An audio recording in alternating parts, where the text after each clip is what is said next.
Ariana Grande is a young pop star who quickly rose to the top of the pop charts. She's also joined a very exclusive club. Many of the biggest celebrities in the world have gone through this ritual. It's the good girl gone bad Illuminati ritual. We see this play out quite often, typically with the young female pop stars. It's always the same setup. The girl starts off sweet, innocent, and then she's corrupted, usually on a stage, usually during some kind of a big performance, some kind of an award ceremony. Lots of eyes are on these young starlets once they've made the crossover from the so-called good girl to the bad girl. This is a public display. How many little girls started off with Hannah Montana? How many of those same little girls are twerking in the clubs now?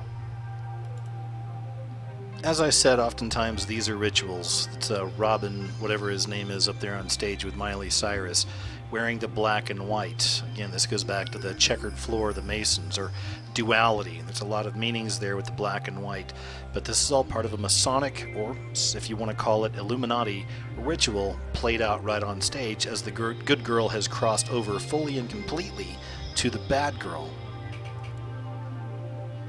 It's interesting, the connection with the black and white on stage, the rituals, the crossover from good girl to bad. It's on this night right here when Ariana was up on stage wearing this black and white, of course, the traditional duality. Miley Cyrus made celebrity headlines by saying after this award show that she wanted to actually corrupt young Ariana. And it's all just a part of the ritual. But I have to say, the cool thing about Ariana Grande is that at least she's kind of doing her own Illuminati symbols. You know, she's not following the pack, right? Check out the lightning bolt.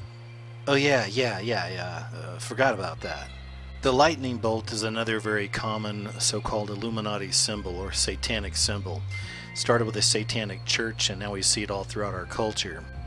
Here's another example for you. This is the young actress Taylor Momsen, The Grinch. Remember that movie? And here's a cute little tyke doing a commercial. Ah, look at those chubby little cheeks. She was growing up to be a very pretty young lady. And then this happened. What the... And here's Taylor Momsen with a famous porn star, Sasha Grey. It's interesting about Sasha Grey. She brings in a whole new angle to this whole equation, to this whole idea of the good girl gone bad, because she's already kind of the bad girl, but she's kind of the bad girl that's gone good. This porn star now is in pretty big movies with really big directors and big actors. She's actually breaking through to the mainstream. I think it's just another really interesting example of just kind of how hyper-sexualized these movies and our media and our culture has become, or specifically how the media wants us to be. All the lines are being blurred. You see, modesty and things like this are all out the door. Any kind of innocence, purity, all these things are falling to the side. Yeah, that's right. That's Sasha Grey. Hey look, she's got a lightning bolt too. You think that's a coincidence? Don't be silly.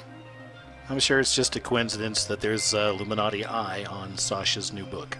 This idea of the good girl going bad, purity destroyed, this whole idea, we've seen this play out in movies and TV shows and just all forms of media for years and years and years.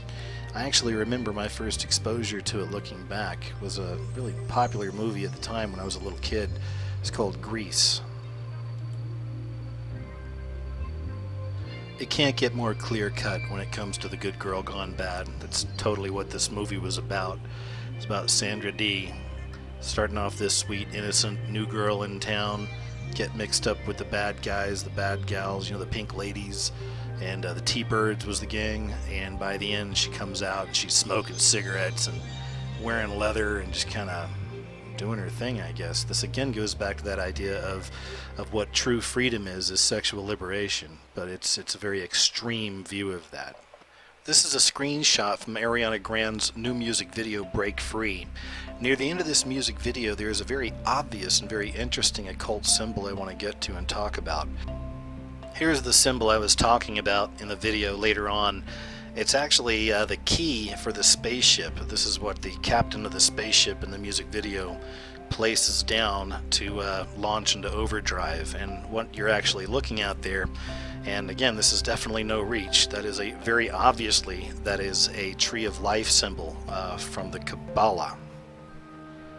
The Kabbalah Tree of Life, there's a lot of study there on the Kabbalah Tree of Life. You can get into that sometime, but the main thing for me is the fact that it was actually represented in this music video. We already see her doing all the symbols and all this that are very familiar with these Illuminati puppets that are being used, these people being used by that satanic industry. So we know there's plenty of connections there already. So check this out sometime. But anyway, what I thought was interesting is, again, its connection to the Kabbalah. Check that out as well.